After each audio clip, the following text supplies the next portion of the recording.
Hello there guys, it's Joey. So I decided I would catch up on the YouTube Pagan Challenge today, and for this particular video we're going to combine the questions about initiation, and it's going to be sort of initiation and dedication, and deity.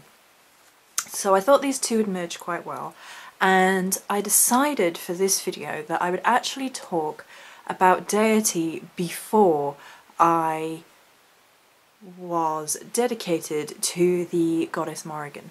And I often sort of refer to the fact that I worked with deity in the abstract for many years, and I thought maybe it would be helpful or informative, maybe, to talk about deity in the abstract, in that how I worked with deity before I was opened up to my new path, and why I recommend working with deity in the abstract to people, and saying, you don't need to stress about knowing who your matron or patron is.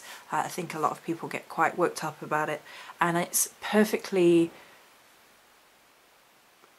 there is no right term here, because normal or acceptable or whatever, they sort of give you a value judgment. But to work with the gods and goddesses in an abstract form was really enriching for many years, and it was only when I felt ready to embark upon the next step, and that I wanted the next step to come along and work with deity in a personified sense, that the journey took the next step, took the next leap, and the Morrigan came through.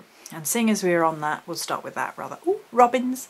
I'm going to get a picture of one of these robins one day, that every time I go near the window with a camera they fly off. So to start there, I think is a good place to start, and why I then went ahead and initiated perhaps deity in the personified sense, as I said, the goddess Morrigan coming through to me. And I have videos about that process already. I also have videos already about group work versus solitary work, so I'm not going to do that because it's already pre-existing on the channel. So for many years, although the Morrigan was always with me, I wasn't sure who it was. I worked with deity in the abstract. But what I mean by she was always there is that I always prayed, if you like, to Mother, and it was Mother Morrigan from the very beginning. It's just that I didn't know that. I found that out as part of the process of becoming aware, awakening to her presence, if you like. But I would work with masculine and feminine in that very abstract way, and I came to the path of witchcraft through self-learning, and some of it was sort of innate, if you like, and there with me, and folklore, and then some of it was learning through self-teachings, through reading, starting off with a sort of a Wiccan-based energy, because that's where most of the information was then. It's broadened a little since, but it definitely was then that most of the books were Wiccan. And so within a Wiccan scope you have a very structured masculine-feminine divide, if you like, representations on the altar, dedicating to one and then the other. And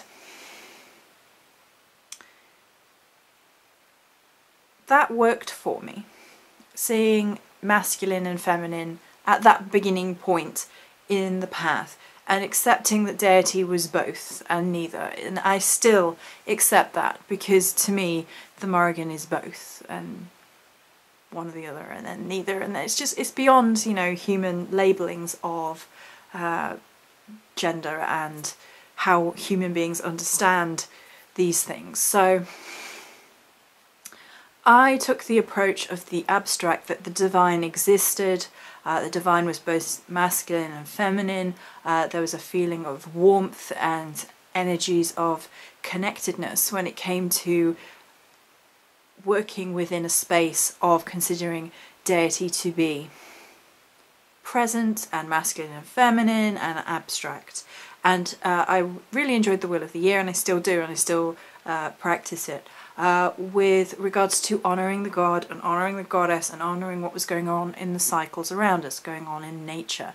And I think a lot of us, not all of us certainly, but a lot of us find divinity through nature. They feel, myself included, that nature is perhaps the pure art form of deity.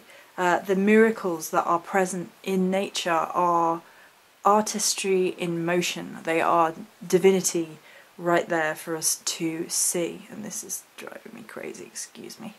It's all humid and rainy and the hair's going mad. So nature is artistry and divinity, and it's right there being played out in front of our eyes. And the robin turns back up as I say that. And you can see it in the incredible passions of animals in the animal kingdom and the way that buds burst into bloom. And there's something incredibly magical about the world around us when we stop and really look. And for me, that life force, that divinity, that deity was just always something that I felt in my heart was present within the movement of the trees, within the ocean's waves, within the flowers in the garden, within all of these beautiful creations. Now, I never enjoyed the more patriarchal religious dogmas, and I always pushed away from it, always. It wasn't a kind of deity, a kind of worship that I resonated with, and the fear element and the do this or you will be punished element of certain religious paths really didn't speak to me about how I imagined deity would be, and nor did any path which completely ignored the female in religious dogma, saying that God was male and that was it.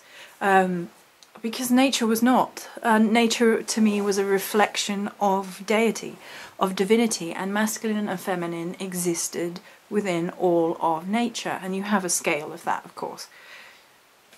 And how we understand masculine and femininity obviously is fluid and is changing, and it's dangerous to get into sort of polar opposite concepts. But because those existed within nature, it therefore did not make sense to me that God would have been masculine and God would have created man and then God would have created woman, and she would be subservient to man. I would like, come on. No, I just didn't believe that, and I don't believe that, and it didn't resonate with me at all.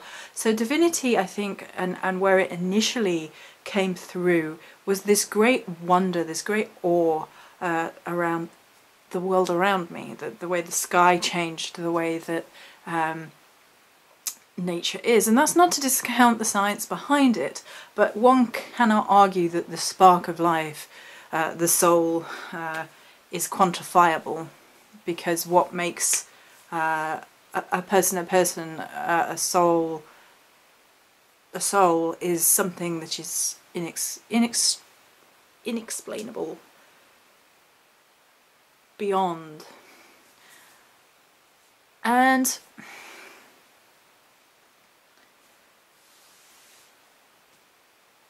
it's just something heartfelt, I think, with deity and what deity actually comes to mean to me. It's a relationship with a lot of witches, and I like the Terry Pratchett quote that says witches didn't need to believe in gods, they knew they existed, and had run-ins with them. And I love that. I love that energy, that idea that we open up discussions and dialogues and conversations with the divine in order to better understand ourselves.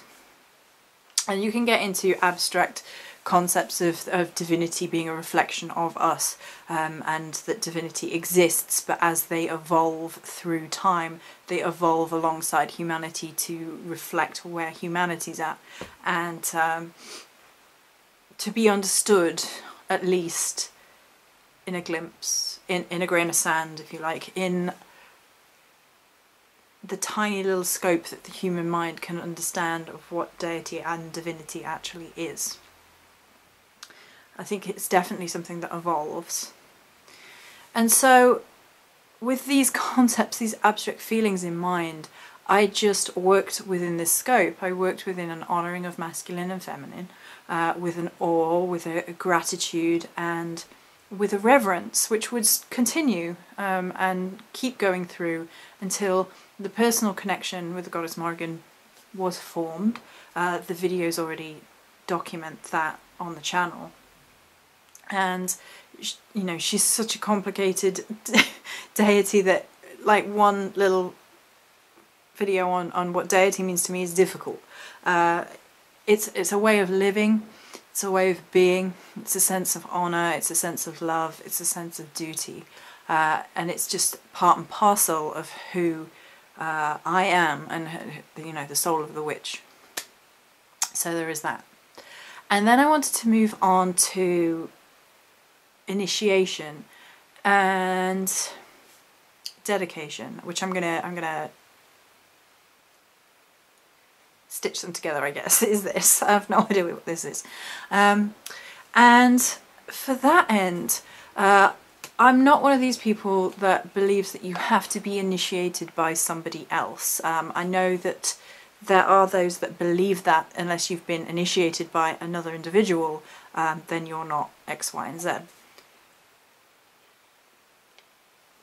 And you can dedicate yourself by yourself, but you cannot initiate yourself into something. I don't agree with that personally. I think you can initiate the process, because ultimately in certain paths and certain journeys the only person, if you want to say person, that gets a full-on say about where you're headed and what you're learning is the divine that you're working with. Be it God, be it goddess, be it a combination, and so on and so forth. So you might find that you are initiated into a path through them, through a relationship with your divine. And that's an interesting way of looking at how my path of divinity evolved, in that the very early stages I dedicated myself and said, this is the path that I set my feet upon, and this is true to who I am, and I know that I will always be a witch at heart. And so that dedication came on early in my path, and I still have the words that I wrote and spoke.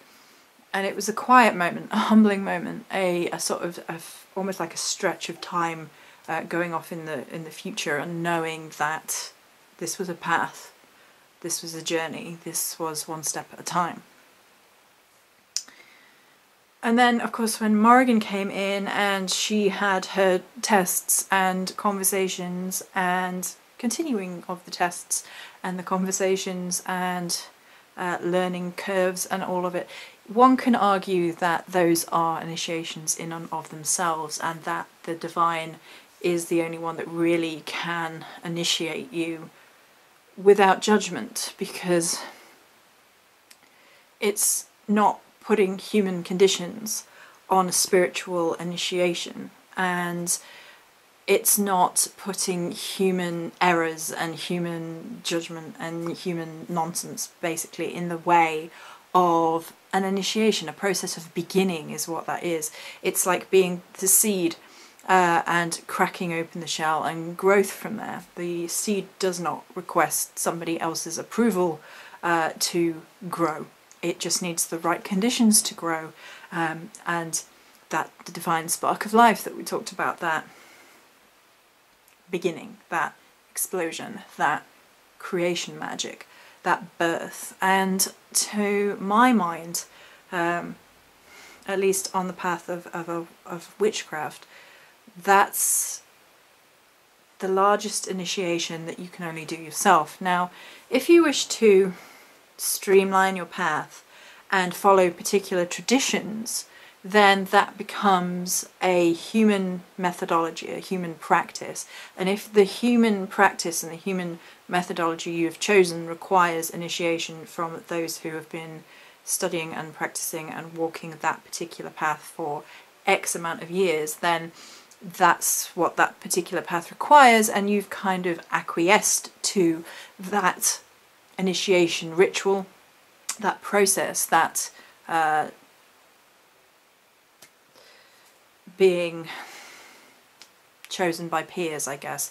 And if that's the path that you follow and you choose to be initiated by human beings, and that's how you feel called to go, and you do the tests and trials and learning and errors with regards to that, then that's all well and good. But personally, I always get a feeling of who watches the watchers in these circumstances, and where do the judgments come from, and who tells you whether you pass or fail, and how do people evaluate other people's magical prowess or energy prowess, or how dedicated somebody is without being with them 24/7, and if they are with them 24/7, it's a little bit creepy.